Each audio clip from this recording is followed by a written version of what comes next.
Jananam sukadham maranam karunam milanam maduram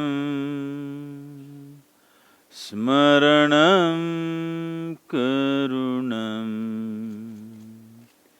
kalavashadiha sakalam karunam samayadipate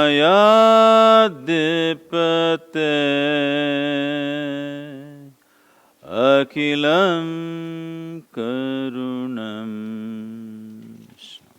Good afternoon, everybody, the Excellencies and ladies and gentlemen.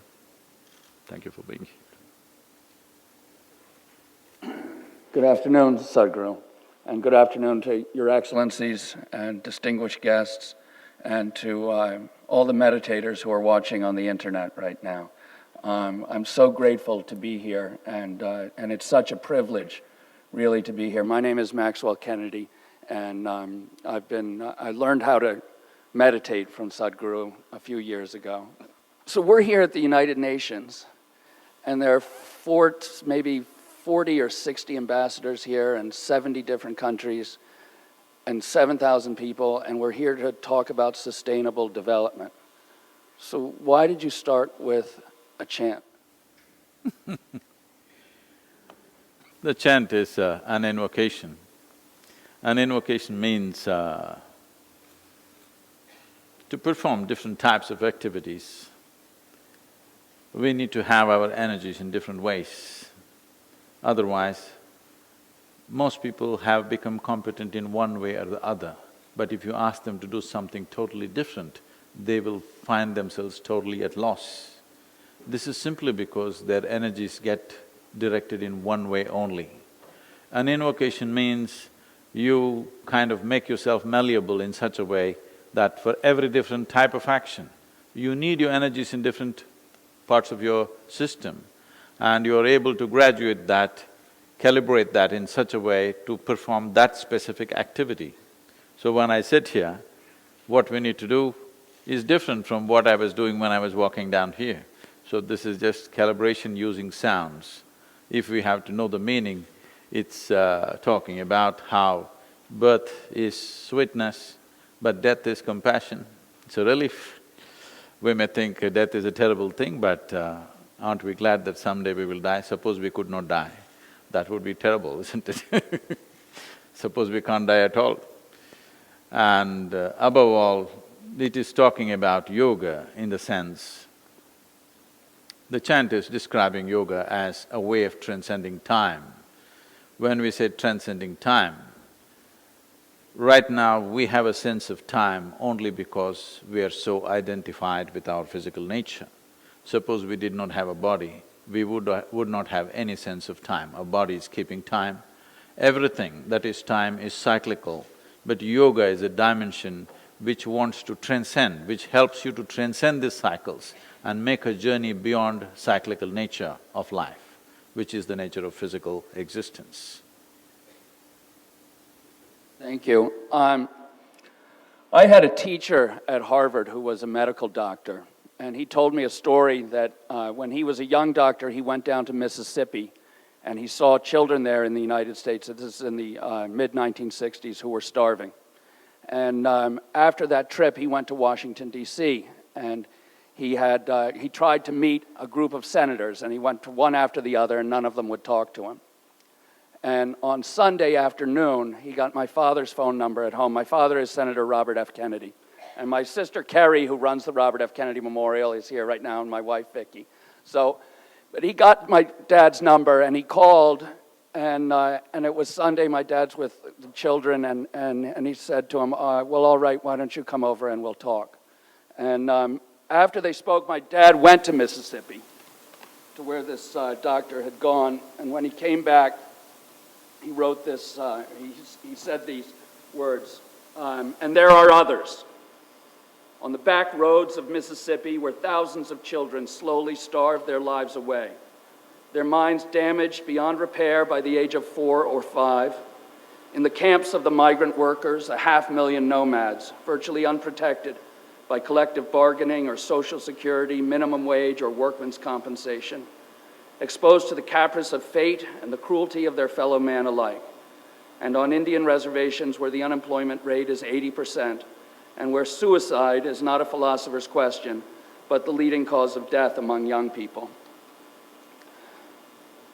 So after that trip, my father went back to the Senate, and he worked with a group of others, and they created the first food stamps program in the United States. And that is kind of the development model that I'm used to. So when I look at the Sustainable Development Goals of the United Nations, my immediate reaction is to think, are the Addis Ababa Accords going to fund this or not? But you have a different approach. Can you talk about yoga in that context? So when we say Sustainable Development Goals, we are talking about human well-being, addressing human well-being as 17 different issues which concerns poverty, nourishment, health, women's issues, environment, these kind of things. Essentially, we're talking about human well-being. How can you transform the world without transforming individual human beings? This is the effort that's going on in the world for a long time. We want to transform the world, but we are not aiming at individual human beings. The world is just a word. It is just you and me. If there is no transformation in you and me, if there is no change in the way we perceive, experience and think, feel and act in this world, how can you change the world?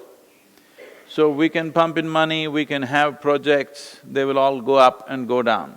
But only if we transform individual human beings on a large scale, only then there will be true transformation. This is why yoga becomes a significant thing. Today, the United Nations taking up this International Yoga Day is a very important step. I would say it's a revolutionary approach, because without transforming individual human beings, you cannot really transform the world, because there is no such thing as in reality. In reality, there's just you, me and someone else.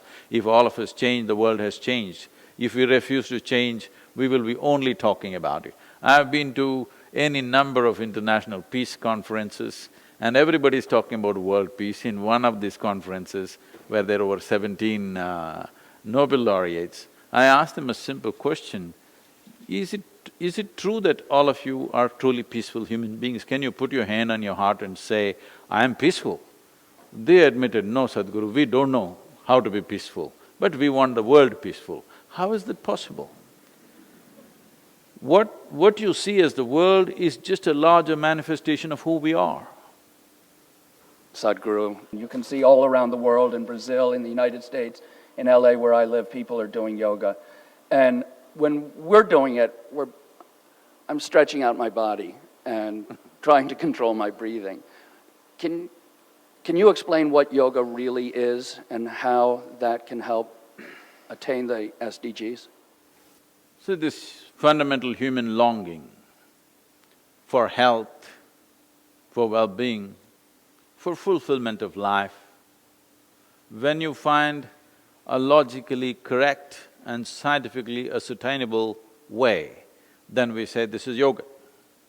Yoga means in pursuit of human well-being, we've been doing all kinds of things. We've been looking up for a long time, which has led to humanity being divided in the name of religions, castes, creeds, in so many different ways.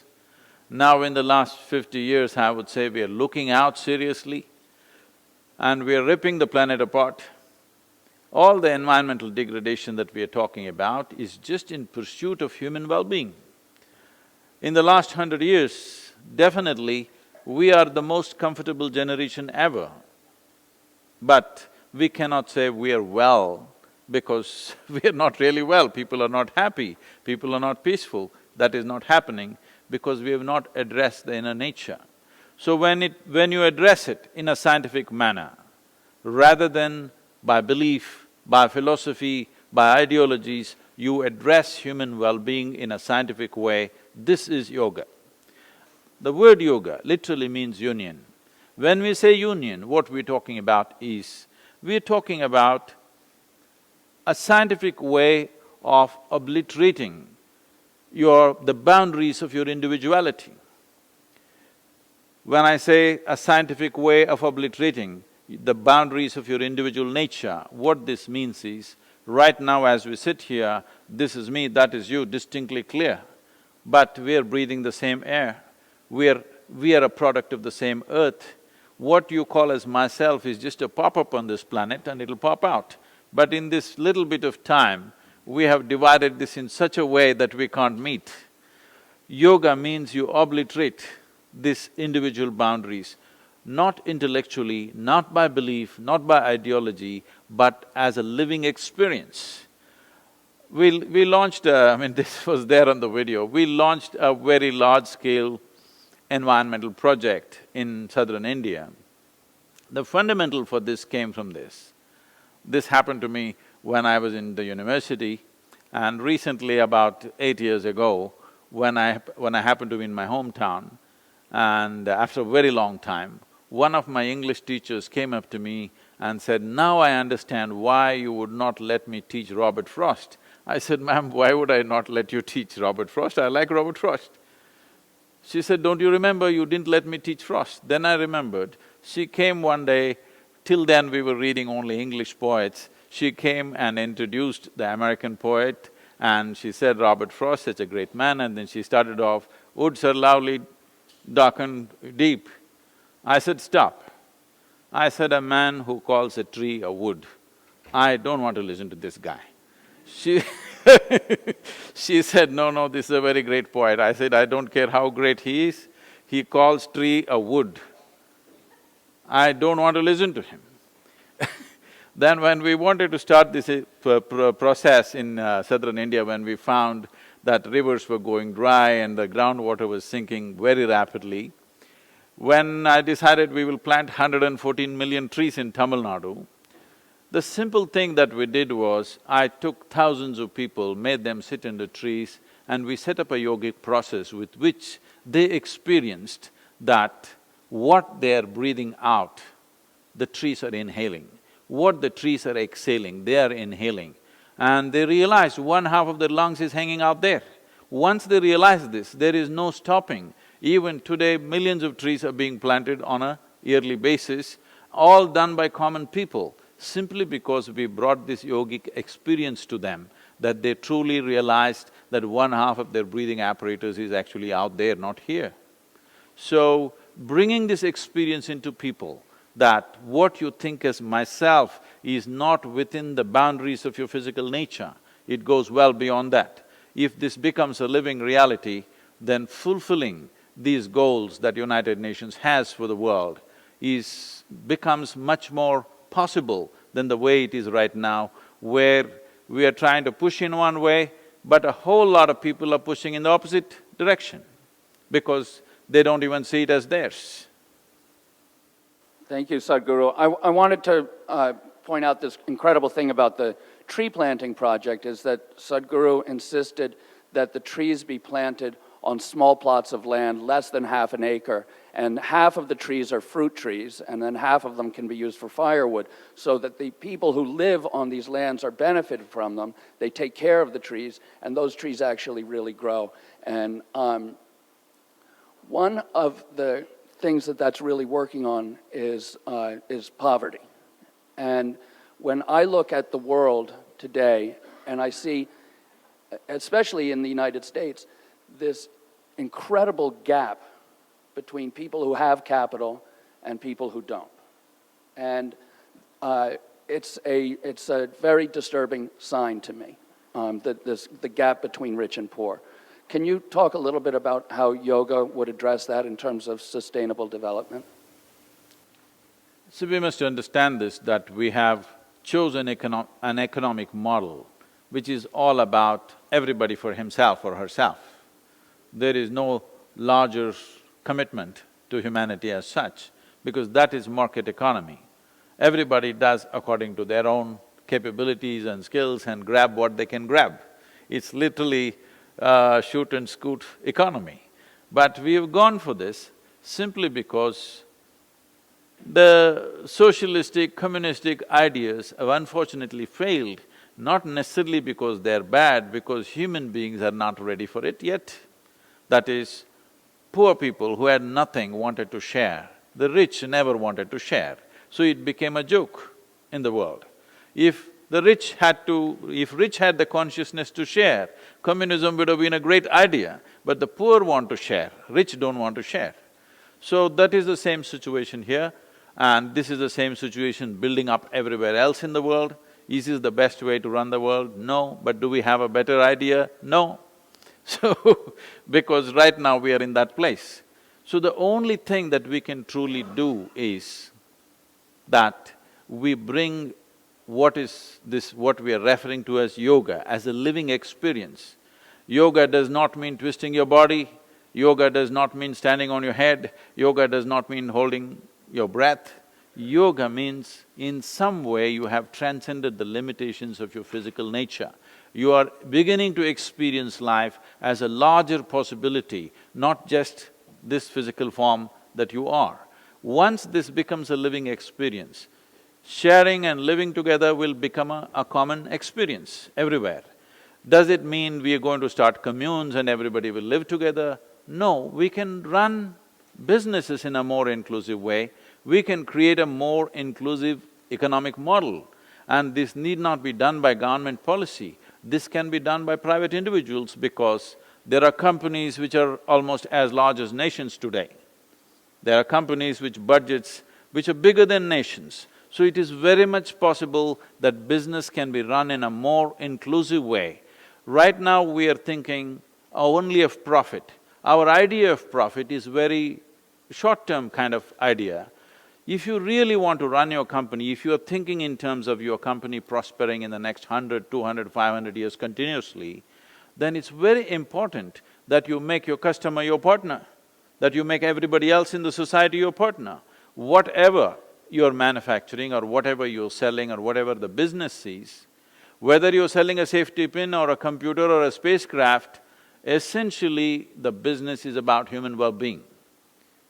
If this comes into the consciousness of every business person, if this comes into the consciousness of building every business, that essentially this is about human well-being. We do it in so many ways, but fundamentally it's about that. If this awareness and consciousness is instilled in the businesses on the planet, then you can find the capitalistic way of living need not mean disparity, can mean well-being to everybody.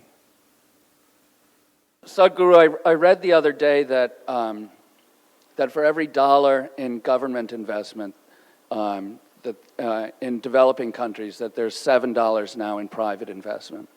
So how do we use yoga to yoke in the private corporations that are looking just at their bottom line to end up really having development that's fair and just?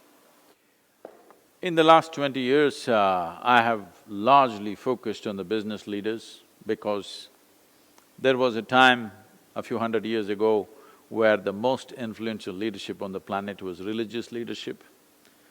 Later on, when the military machines built up in a big way, the military leaders dominated the world. In the last 100 years, democratically elected leaders have become the most dominant force. In the next 15 to 25 years, you will see the business leaders will be the most important or influential leadership on the planet. The good thing about business is that a businessman is willing to make a deal if the deal is good, no matter who you are. I'm saying the old prejudice of I cannot make a deal with somebody is going away and they're willing to make a deal. Now, anything is sustainable only if it is beneficial to both the parties. Nothing can be sustained either in the marketplace or in marriage unless it's beneficial to both the parties. Only when it's truly beneficial to both the parties, this can be sustained. This is slowly sinking into the business leadership. I have seen in the last 20 years, prominent business leaders, their way of thinking is very, very different than what it was. My essential work has been to move individual leaders from their personal ambitions to a larger vision, because a larger vision means then the business is sustainable for a long period of time. If it's just your personal ambition, the world will work against you. If you have a larger vision, the world will work with you. This is the big difference. So this is something that is slowly sinking in. You will see, if you see annual meetings of major businesses, what they're talking, if you look at the economic forum, if you look at various economic assemblies on the planet, you will see they're all beginning to talk about a larger vision, how to make a difference rather than how to make a profit. This is become the language of the business these days. It still has to manifest in a big way, but at least the language has changed from profit to making a difference. Thank you. Sadhguru, when you look at societies all across the world, there's a huge gap between what's available to women and what's available to men. The Sustainable Development Goals address this. What's the role of gender equality in yoga? See, yoga means transcending your physical nature on one level. If you transcend your physical nature, where is the question of being a male or a female? You being a male or a female is relevant only in a few spaces in your life, in bathrooms and bedrooms. Rest of the places, I don't see why you should recognize somebody as a man or a woman. Why are we identifying people with reproductory organs? If you must use a body part, at least use the brain.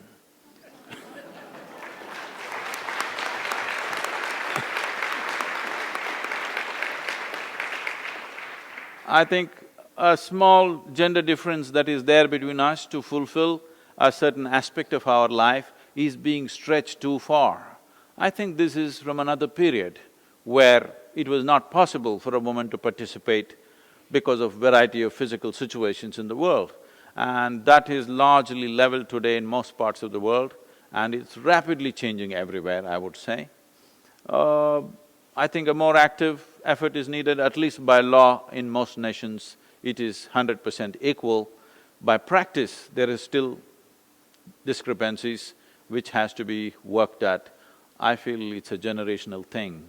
Once the older generation moves out, the younger generation is not looking at it that way anymore. At least I see that in all the Asian countries. It is only people beyond 60 years of age who think in this mode. The younger people are not thinking that way anymore. So, Guru, I'm just going to ask you one more question because I want to save time for the audience who've been waiting to talk to you.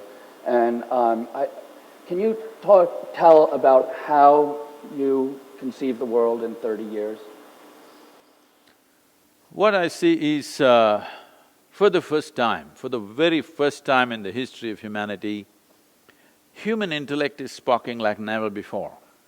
More people on the planet today can think for themselves than ever before in the history of this human existence. So once human intellect begins to spark like this, unless something is logically correct and scientifically verifiable, it will fail in future. You may be willing to listen to a few things, but your children are not going to listen to anything that does not make sense to them. It does not matter from what authority it comes from. Or in other words, we are moving into an era where authority cannot be the truth. Truth will be the only authority in future. We are getting there because everybody is beginning to ask questions and people are not afraid to ask questions anymore. So this is bound to happen. Once this happens, human aspiration for well-being has to have a logically correct and scientifically ascertainable methodology, and it's of tremendous importance that today the International Yoga Day has been declared in the last 1 year. It was mooted by the Prime Minister, but it was almost like the world was waiting for it. As they mentioned, 177 countries, never before in the history of United Nations, all of them agreed upon one thing as they agreed upon yoga. It looked like they were waiting for it. Yes, the world has been waiting for a scientific and a logically correct solution for human well-being. The aspiration for human well-being will not stop. Unless we provide a proper scientifically structured methodology, then people in terms of well-being will move towards chemicals. This is a grave concern in the world. The number of people moving towards alcohol and drugs in the last 25 years must be maybe 500 to 1000% more than what it was 25 years ago. This is mainly because in pursuit of human well-being, there are no logically correct answers to their questions. That is the reason why human beings are seeking these kind of solutions. Unless we provide this, this is a natural progression.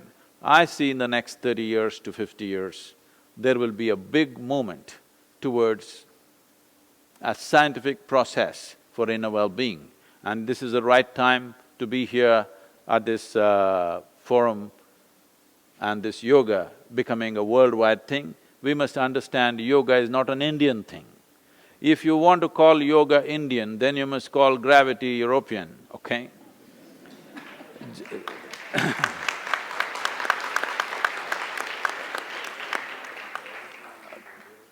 Because yes, it originated from that place, because India is one place where for a few millennia we had uninterrupted time to look deep inwards and to look at the human mechanism in utmost profoundness as to how this functions, what is the ultimate possibility within this human mechanism. This has taken a few millennia to understand and arrive at this possibility. And yoga, I want this message to go, the science of yoga is not just about health, it's not just about fitness, it is an ultimate solution for every aspect of human existence. There is different types of yogas, yoga can be taught in different dimensions. The ultimate possibility of raising beyond our physical nature, the ultimate possibility of knowing life in its fullest way. The word yoga means union. The word yogi means one who has experienced this union. We need not 1, 2, 5 yogis, we need millions of them who have a sense of union with the rest of the universe, particularly those who hold responsible positions in the world. They must come to this experience because leadership essentially means you have the privilege of touching other people's lives. What you think, what you feel and what you do, every single thought, emotion and action either makes or breaks people's lives. That's what leadership means. When you are given such a privilege, it's very, very important that you are in a state of yoga, that you experience life around you as yourself. If any of us feel the work that we are doing is important, the first and foremost thing is we must work upon ourselves. It gives me deep honor and pleasure to first give the floor to Under-Secretary General, Ambassador Vijay Nambiar, who will also be delivering a message on behalf of the Secretary General, Mr. Ban Ki-moon. I shall just be delivering the message of the Secretary General on tomorrow's International Day of Yoga. Yoga is an ancient physical, mental and spiritual practice that originated in India and is now practiced in various forms around the world. The word yoga derives from Sanskrit and means to join or to unite, symbolizing the union of body and consciousness. Yoga balances body and soul, physical health and mental well-being. It promotes harmony among people and between ourselves and the natural world. Recognizing its universal appeal, the United Nations General Assembly proclaimed 21st June as the International Day of Yoga. This year's observance of the International Day of Yoga highlights the important role healthy living plays in the realization of the Sustainable Development Goals adopted last year by all 193 United Nations member states. As exercise, yoga has multiple benefits. Physical inactivity is linked with a number of non-communicable diseases such as cancer, diabetes, and cardiovascular diseases, which are among the leading causes of illness and death worldwide. By improving fitness, teaching us how to breathe correctly and working to diminish stress, yoga can help to cultivate healthier lifestyles. Practicing yoga can also help raise awareness of our role as consumers of the planet's resources and as individuals with a duty to respect and live in peace with our neighbors. All these elements are essential to building a sustainable future of dignity and opportunity for all. On the International Day of Yoga tomorrow, I urge everyone to embrace healthier choices and lifestyles and to commit to unity with our fellow human beings, regardless of ethnicity, faith, age, gender identity, or sexual orientation. Let us celebrate this day and every day as members of one human family, sharing one common, precious home. Thank you. May I now give the floor to the permanent representative of Bangladesh. Sir. We deeply appreciate the Indian government's initiative to have the International Day of Yoga. We have learned a lot from the yoga masters, especially the perspective as to how yoga can contribute in the attainment of global peace, sustainable future, and in turn the realization of the SDGs. What I understand, without peace of mind and harmony in the body, how can we think we can change the world? First, we have to change our own world, by which what I mean is how we live, breathe, eat, think, and aspire. If we are not fit for the purpose of contributing to sustainable peace in the world, we will remain as bystanders and not as active agents of change. I can share my own personal story with my colleagues and others present here. I had been suffering from a very bad bout of sciatica problem for the last 2 months. At times the pain was debilitating. I have gone through serious pain medication followed by physical therapy and acupuncture. In fact, I am just coming here from my 6th session of acupuncture treatment. I realized that I suffered this problem because of accumulated lifestyle-related problems, which included long hours of sitting, standing, stress from the work, and also from the family for the constant change of places of postings, etc. During the last 8 weeks of my ordeal, I reflected on my life and future course of action. I read a lot and searched the internet for answers, and I finally came to the conclusion that yoga is the answer to my situation.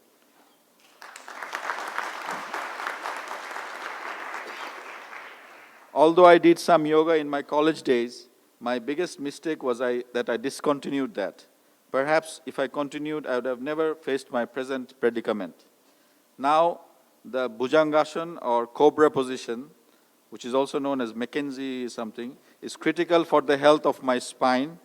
There are many other asanas or positions which can help me get my strength back as I feel a little better and able to practice those.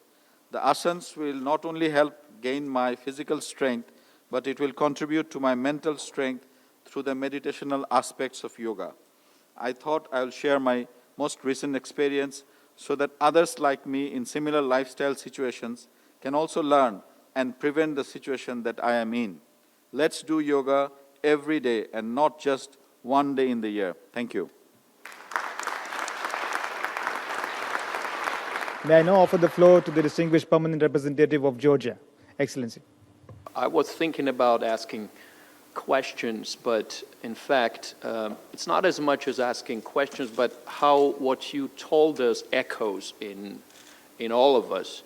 And it really does, because what we take from here, from all this wonderful conversation that we just had, is how complex things are indeed very simple if we indeed try to.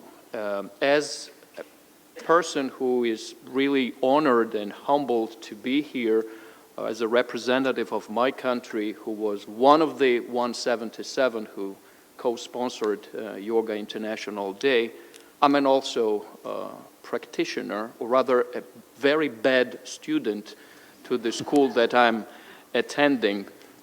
That school is called Yoga in Daily Life, which is in the United States, in many parts of Eastern Europe particularly, but headquartered in Rajasthan, in Kathu, led by Vishwaguru Sri Swami Maheshwaranandaji.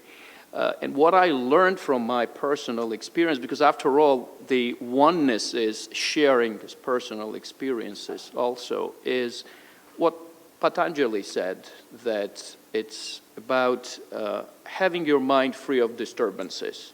And if we indeed attain to be free of disturbances, we find peace with our mind that can really transcend and somehow start this chain reaction of peacefulness and oneness that we all long for, particularly in this organization. I'm glad that we have so many colleagues by now, or calling from Bangladesh. My good friend who sits next to me is also avid yoga practitioner, and many. And it is indeed probably high time what you just mentioned when Prime Minister of India said that we needed International Day of Yoga. It came indeed on a right time, and I'm glad that I was here on the right moment and right time. Thank you for your presence here. Thank you for your blessing. And indeed, if we try to, I think we can really attain that we are without disturbance, and we find this oneness and unity, and we tick those 17 goals one by one. And I really hope to, and I'm looking forward to that day when we will no longer have this beautiful poster behind you, because we will have that completed. Because SDGs, in a way, to me, is somehow a manifestation of our common failure too, that we have to talk about SDGs. But it's good that we are starting to talk about it, and we are making it happen. Hopefully, and I believe in that, yoga will create that oneness that will permeate our work in this organization, in this chamber, and otherwise. Thank you very much. Om Shanti. May I now offer the floor to the distinguished permanent representative of Liechtenstein. Excellency, you have the floor. I came from the probably most non-spiritual angle possible to yoga. I was essentially dragged against my will 17 years ago by a then girlfriend into yoga class, and I viewed myself as this big soccer player and cyclist and all these other things, and thought really this is not for me. And to my credit, I had to say already after the class, well, there is something there. And that is something that is worth exploring. And I've been doing yoga ever since. And if there's one thing that I believe I will be doing until the end of my life, it is yoga. Because everyone can do it. Every person of every age, of every state of health, really. Yoga is for everyone, which is, I think, one of its wonderful qualities. The other thing is, even if you come from that non-spiritual place that I came from, you realize over time that something happens with you, and that there is for me today no other way of connecting with myself, with my mind, with my body, the way I can in yoga. Sometimes I find out when I do yoga that before I did it, I didn't know how I was that day, and the moment I do it, I feel how I am, and I'm able to connect to myself, and that's also, I think, really the precondition for being able to connect with others. In looking at the theme and in thinking about this, for me the connection is very simple. The SDG agenda, tells us we know what the problems are, we know what the solutions are. We have to simply change our ways to get there, and then we can do this together. And I think this is where yoga can make a huge contribution. If you think it's not for you, try it one time. And I think it will be for many of you. Actually, I think it is for everybody. And one of my, small moments of happiness in life today is to take a person to yoga, because that just makes you happy. And this is why I'm offering a class tomorrow morning to some of you in the room, and you're gonna come say it with many others, and I really look forward to that. Thank you so much. For now, I have the honor to recognize another yoga master we have with us. In fact, Yogamata Kaiko Aikawa has joined us for this event all the way from Japan. 主賓の皆様、インド政 Dear 府 distinguished guests, Your Excellencies, ladies and gentlemen, spiritually, I come from a tradition and lineage that from the time immemorial have kept and shared with humanity the teachings of yoga. Yoga is a science that, especially with meditation, facilitates the harmony of the body, the emotions, and the mind. When these elements are in harmony, the individual becomes calm and peaceful in his heart. If the individual is calm and peaceful in his heart, this permeates in the community and thus in the world. I can attest from my own experience that by learning these practices, it is possible for everyone to awaken your own energies and achieve peace, love, and harmony. I deeply believe that if we as individuals feel peace and harmony in ourselves, that this will lead to love and peace being spread throughout the world. I thank you very much for enabling me to be present today.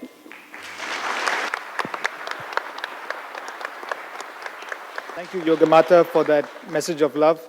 May I now offer the floor to the distinguished permanent representative of Nepal. I come from Nepal, from the eastern hills of Nepal, a place, an environment which is extremely conducive for yoga, and I also come from a family and community practicing yoga. But then I'm always worried about this question of accessibility. It has to do with the commercialization of yoga today. The commercialization and hundreds and thousands of different types of yoga getting into the heads of young minds and different ages of people, mostly also in terms of fashion, in the forms of fashion.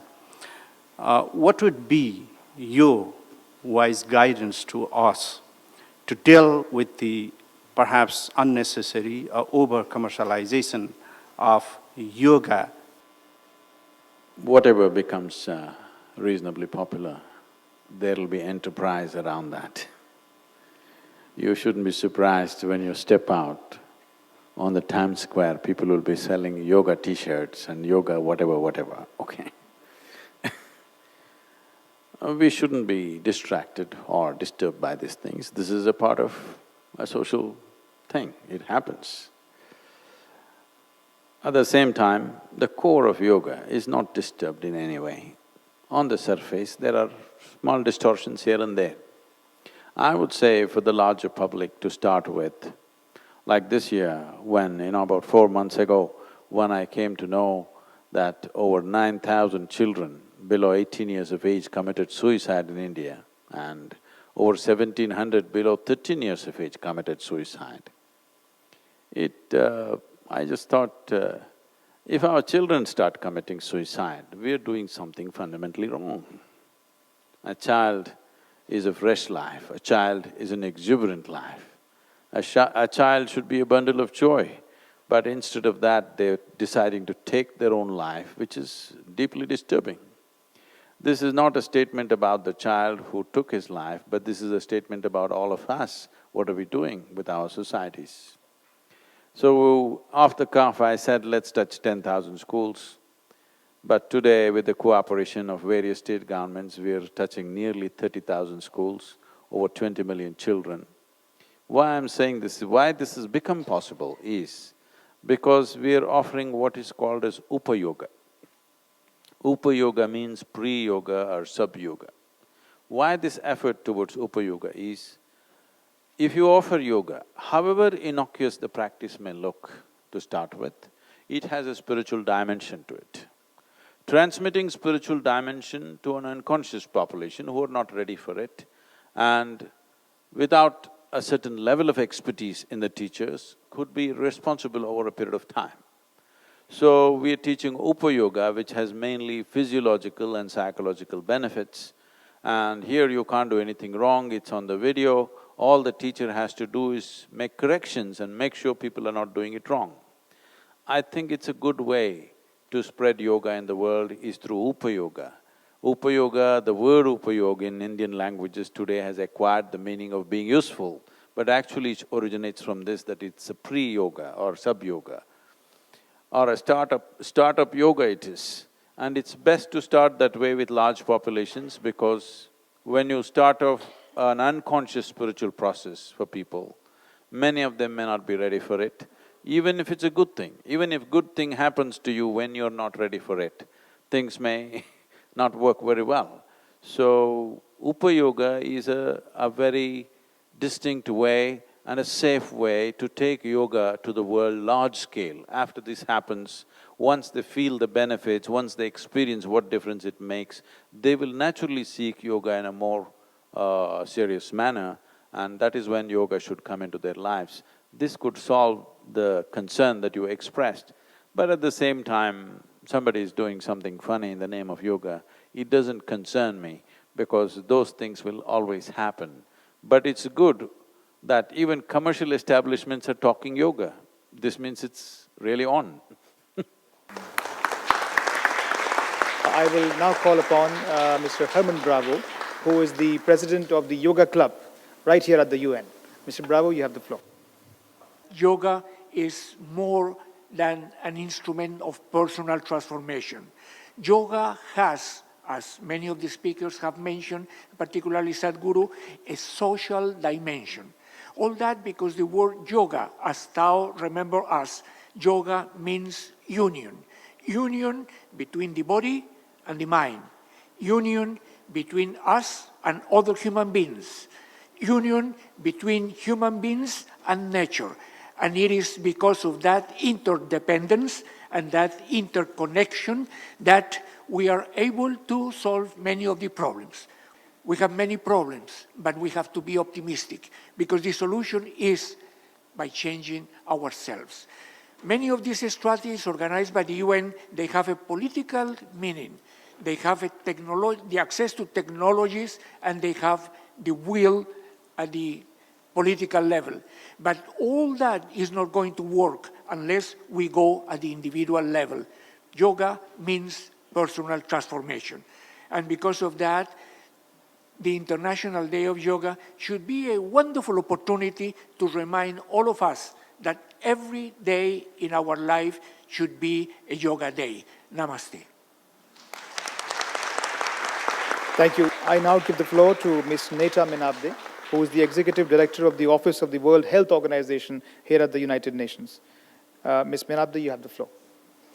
It's a great pleasure and an honor to attend this celebration today. And indeed, this is a very unusual event for the United Nations, because it is deeply reflective, and it's not composed of prepared speeches that people deliver in a more formal way.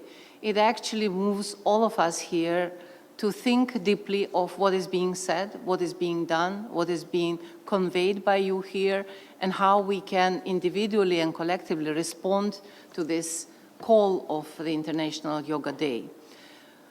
I have spent 5 years of my life in India before coming here in New York. And of course, for me, it's something very special to be here today at this day. And it's special because you mentioned, Sadhguru, that we cannot call or compare and say that yoga is Indian, but it comes from India. And indeed, it is India's gift to the humankind, to all over the world. And it is very special because of that. And I could see the impact of yoga practice on communities in India. So it makes a difference.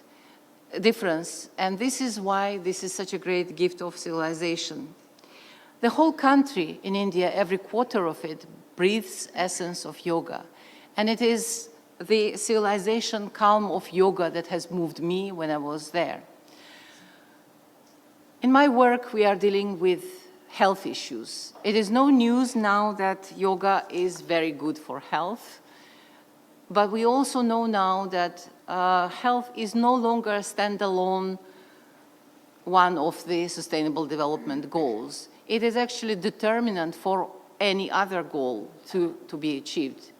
Therefore, yoga has a very different meaning and different, indeed, interconnecting nature, because it does help people to feel better, live better, breathe better, act better, unite better, come into interconnectedness, which is indeed essential for sustaining our planet and connects planet to people. So therefore, of course, we know today, proven through many clinical trials, that yoga helps in many conditions, mental health conditions, depression, heart conditions, many other conditions, joint and so on. So this is not new. But there has been traditional resistance to integrate yoga practice and other perhaps traditional medicine practices which are of course available worldwide but known also in India, to integrate them to the allopathic medicine. And this resistance is slowly being overcome. We as WHO are trying to put our support into this process. Recently, this year in May, in fact, India has signed an, I would say, landmark agreement with the World Health Organization to promote traditional medicine, yoga included, and to ensure quality and safety of these traditional practices, but more so to integrate these practices into our health services, primary health care, and all other services that we know. So it is now deeply understood that as all of human beings need some or another kind of health services, be it vaccination if they are very healthy, or any other more serious services, they also need to practice yoga because it prevents many illnesses. It also gives peace of mind. It teaches us how to cope with all those different things that modern life stress puts on human brain. And therefore, we stand forward and we want to support promotion and inclusion of yoga into medical practice all over the world. We will collaborate with India on that. But my question to you would be, is there any good secret beyond of what you have said? How we can bring these different dimensions of health together, integrate them in a better way, and make sure that yoga is no longer seen as something separate from what we do in health services traditionally. Thank you. Thank you very much for being here today.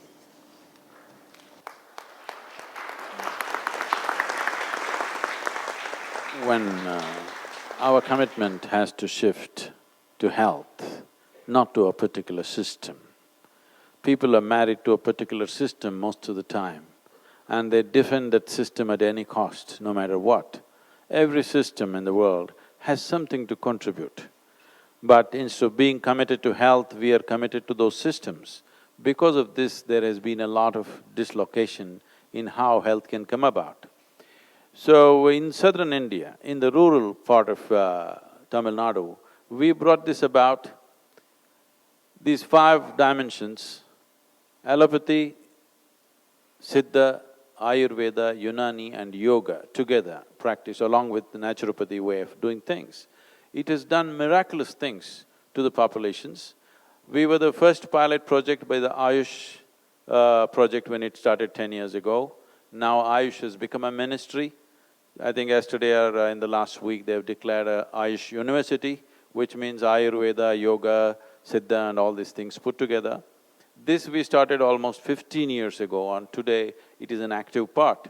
What we have done is, we have medical vans which go with an allopathic doctor and a Siddha doctor, plus we have created over 112 or 13 village gardens where we grow herbs, over 100 and odd different types of herbs in a common piece of land where people are taught how to make use of it.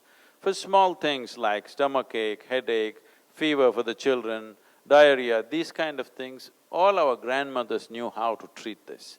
Unfortunately, even for these, people are going to the doctors today, and the way it is being treated with elaborate medication, generally in rural India, the cost of the medicine, if you fall sick for 15 days, it takes a year for you to recover.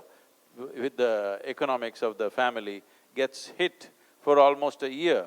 If 15 days somebody is down and they visit the doctor and the volume of medication and treatment that happens kind of economically sets them back quite a bit. So our commitment is to health, not to a particular system. And right now, the government of India is doing serious efforts to integrate this thing, and we've been doing this for over 15 years very effectively. I must tell you, a simple thing in rural India which can be… I was just last 1 week, I was in Africa. Even there, I thought this is something that'll work. We created what is called as a wave of health. About simple things, how health can be created within the family, for every family.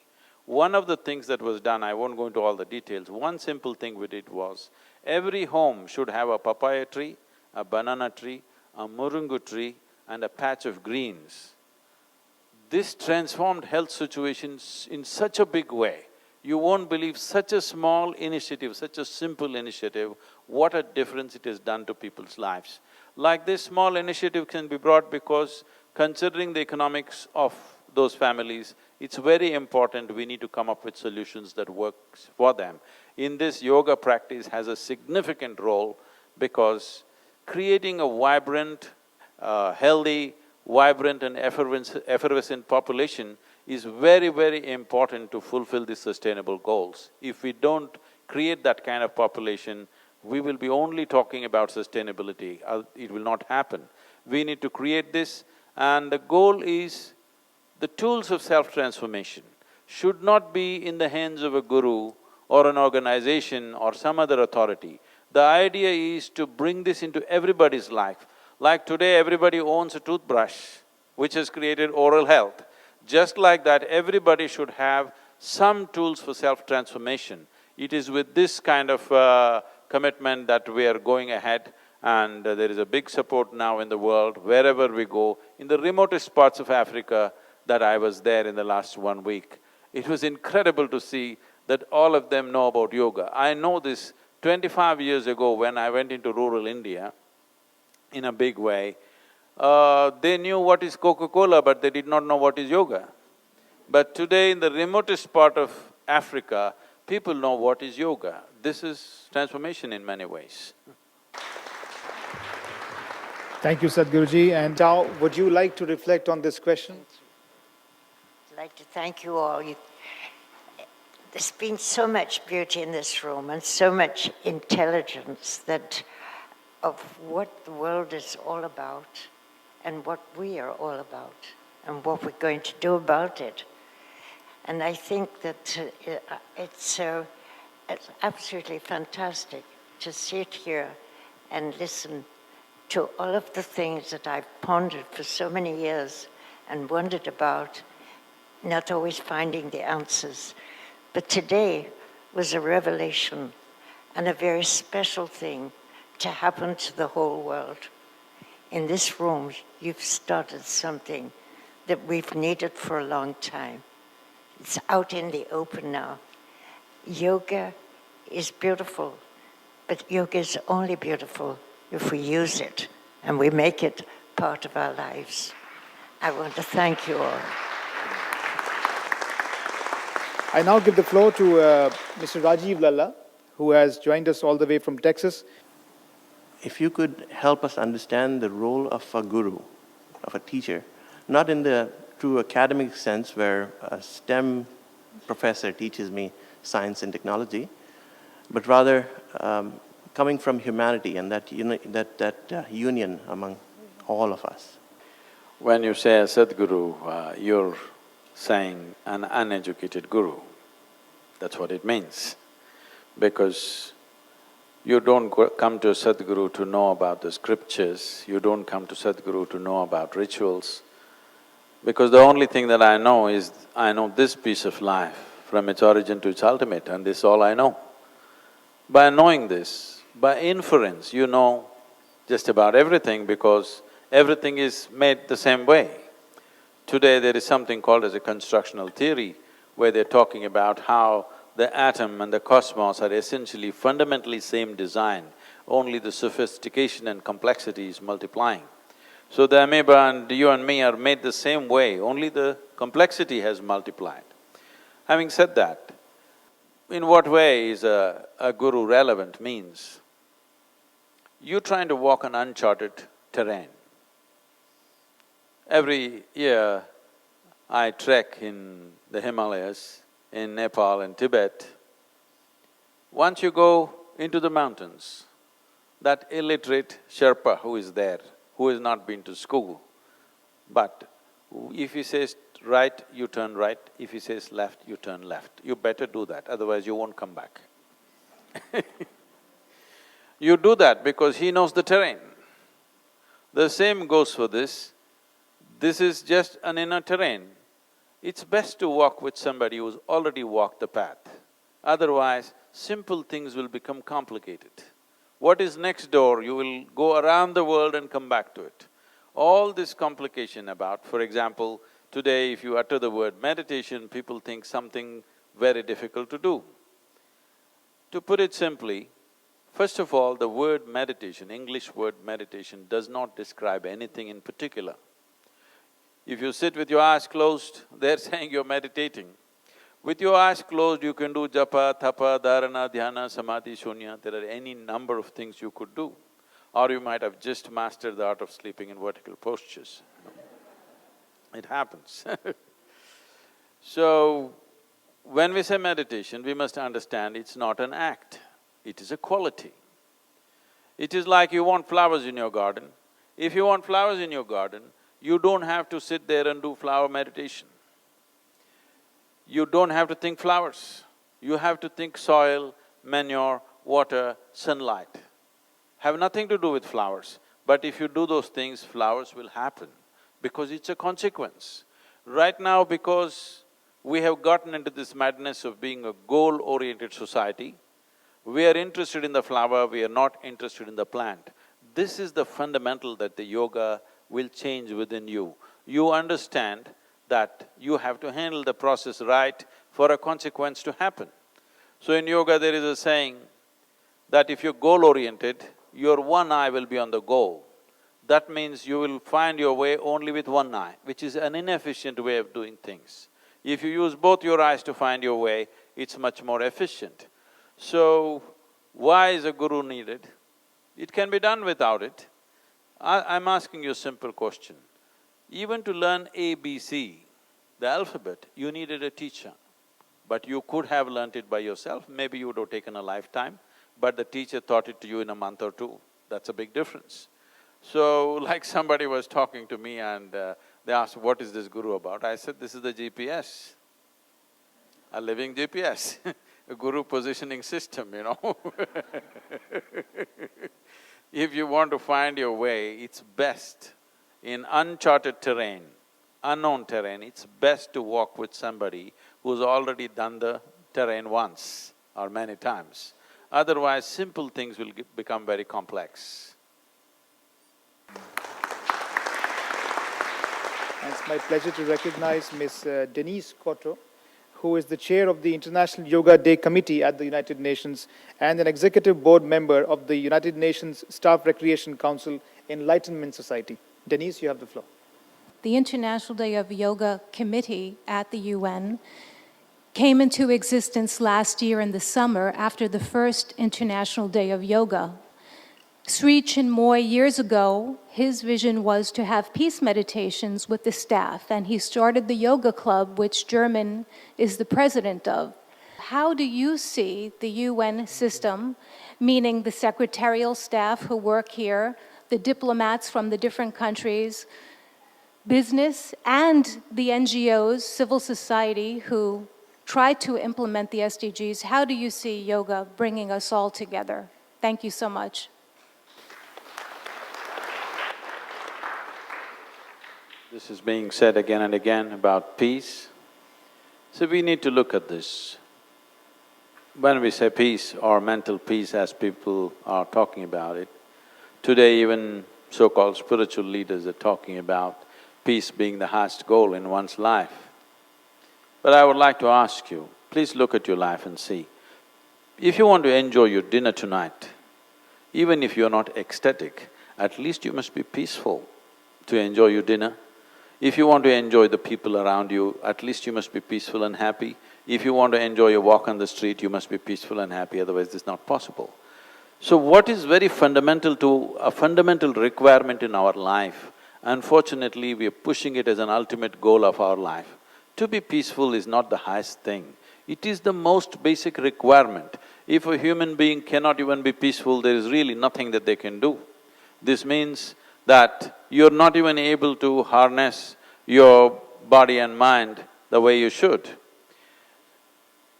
To look at it from one perspective, all human experience has a chemical basis to it. What you call as peace is a certain kind of chemistry, what you call as joy is another kind of chemistry, blissfulness another, ecstasy another, agony another kind, anxiety, fear, stress, tension, whatever you call it. Every human experience has a chemical basis to it. We have not been taught about how to deal with this. When I say how to deal with this, as a technology, if you want to look at this as a machine, this is the most sophisticated piece of technology on the planet. The question is, to deal with this high level of technology, have you read even the user's manual? That's a question. Yoga means it is the user's manual of how to conduct this one. I would say, when you ask this question, how to bring all these diverse people together in this organization, it's best to start with the simplest process, which does not even need a specific allotment of time.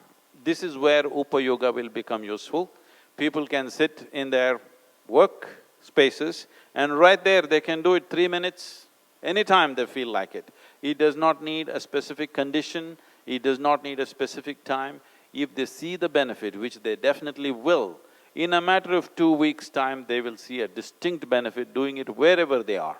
It does not need any kind of specific discipline or time or other conditions required for the proper yoga to be done. I think this would be a good way to integrate them, because this predates all religion. This is not about you versus me. This is why I said this is not Indian, because a science cannot be Indian. Yes, it originated from India. As Indians, we are proud of it, but it does not belong to India. The very fact that United Nations has declared an International Yoga Day means India has gifted it to the world. It does not belong to India anymore. It's not something that we have to possess and identify with. The significant aspect of my personal work has been to remove all the frills of culture that yoga had acquired through this millennia of transmission. Slowly, whatever you do in a particular culture, it will acquire cultural frills. So one thing is to take off all the cultural frills and present it as an absolute science and a technology for well-being. This is an important thing in an organization like this, where there are people from every nation, there are people from every kind of denominations, every kind of faith, every kind of beliefs, every kind of ideologies. It's very, very important that yoga is brought as a proper science, not as a cultural thing, not as an Indian thing. It's very important to do that.